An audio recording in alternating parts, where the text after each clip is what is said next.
Yan, what is up mga sir, no? So, dito tayo ngayon sa, ano lugar natin sir? Marinas, Quezon City. Marinas, Quezon City mga boss, no? So, dahil tayo ng full package sa Yamaha Gravis. So, DSK 30 watts mga sir, gamit yung stainless na bracket. So, ganyan yung pagkakamount natin. So, walang sabit yan mga sir, no? So, left, right, left, right. Okay, so walang sabit.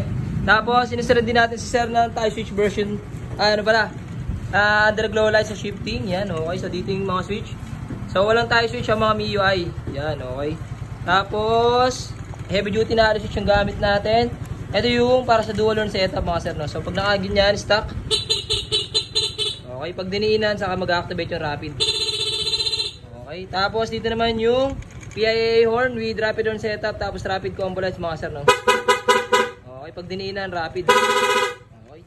So, functions ng combo lights, pag naka-off, may combo lights. Pag naka-low beam, combo lights. High beam, combo lights, no? Okay. Tapos, mini driving light, passing light, nilagyan natin dito sa gilid. Yun, no? Ayan si sir, model dito sa harapan si sir. Yan, okay.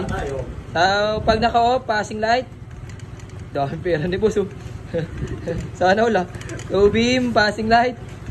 High beam, may passing light mga sir, no? Yan, okay.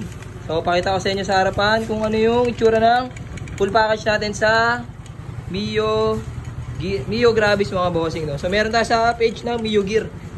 Yan. So, sa mga gusto magpa-install, PM nyo lang po si Motorific Garage. Sir, pa-brake nga po ako, sir. Pasuyo. Yan. Shifting, nagbe-brake pad. Okay, yun. Thank you, bossing.